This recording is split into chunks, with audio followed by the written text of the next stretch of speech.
Hi friends, Poornima Ravi, Vaibhav Murugesan main leader நடிச்சிருக்கிற எல்லுன்ற படம் எப்படி இருக்குன்னு பார்ப்போம்.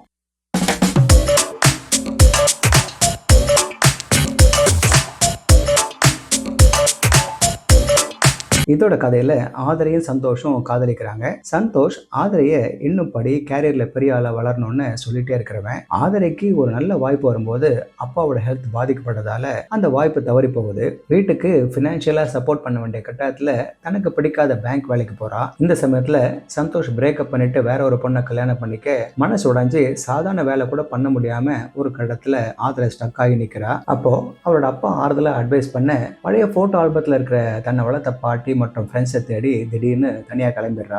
ஆதிரை அவங்க அத்தனை பேரையும் கண்டுபிடிச்சிருவாளா? அவளுக்கு அங்க என்ன காத்திருக்கு? இந்த ரோட் ட்ரிப்ல அவ தேடுற அமைதி கிடைக்குமான்னு சொல்ல வரதான் இந்த படத்தோட மீதி கதை. டைரக்டர் ஹரி மகாதேவன் கதையை ரொம்ப சிம்பிளா தேவையான நரேஷனை மட்டும் கொடுத்து நாம ரிலேட் பண்ற அளவுக்கு பிரசன்ட் பண்ணியிருக்காரு. ஆதிரைக்கு ஒரு மூச்சு முற்ற நிலைமை. அப்ப நம்ம சம்பாதிச்சு செலவு பண்ணல, இருக்கிற செலவுக்கு தான் சம்பாதிக்கிறோம். அதனால எப்பவும் பொறுப்புங்க கூடிட்டே தான் போகும். ஆனா நமக்கான சந்தோஷத்தை நாம தான் தேடிக்கணும். ஒரு நாள் திரும்பி பார்த்தா நமக்குன்னு எதுவுமே இருக்காதுன்னு ஆதிரை அப்பாவோட இந்த வார்த்தைங்க தான் ஆதிரையோட திடீர் ட்ரிப்புக்கான ட்ரிகரு. அந்த ட்ரிப்ல ஒரு புது உறவு, அதுல கிடைக்கிற ஒரு நிம்மதி தெளிவுன்னு நம்மையும் சேர்த்து ஃபீல் பண்ண வச்சது தான் இதோட ஹைலைட்டு. இதோட மெசேஜ் ரொம்ப கிளியர். உங்களுக்கு தேவையான நிம்மதியை நீங்க தான் தேடிக்கணுன்றது. அதாவது அப்பப்போ ரெஃப்ரெஷ் ஆகிறதுக்கான அவசியத்தை புரிய வைக்குது.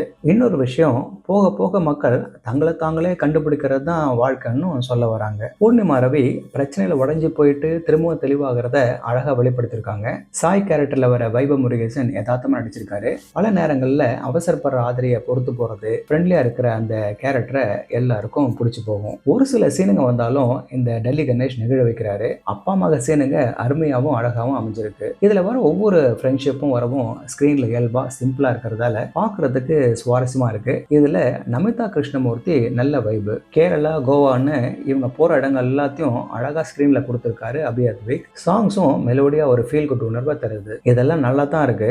ஆனா ஆதிரையோட தனிப்பட்ட ட்ரிப்ல தன்னை கண்டுபிடிக்கிறதுல நாமும் அவரோட போனாலும் அந்த தேடல் கொஞ்சம் அதிகமா நீளமா இருக்கிறதா தெரியறது. அப்படியே ஒரு டிராவல் வீலாக் மாதிரி சீனுங்க அமைஞ்சிருக்கிறது. அடுத்து ஃபர்ஸ்ட் ஹாஃப்ல இருந்த அந்த சுவாரஸ்யம் செகண்ட் ஹாஃப்ல அவ்வளவா கண்டினியூ ஆகாத இருக்கிறது. இப்படி சில குறைங்க இருந்தாலும் ஓவராலா பார்க்கும்போது சிம்பிளான கதை, இயல்பான பெர்ஃபார்மன்ஸ், கலர்ஃபுல்லா அழகான விஷுவல்ஸ்ன்னு ஒரு ஃபீல் குட் படமா இருக்கு. ஒரு மாற்றத்தை, மன அமைதியை தேடி போறதா நிறைய படங்கள் வந்தாலும் இது தனியா தெரியுது.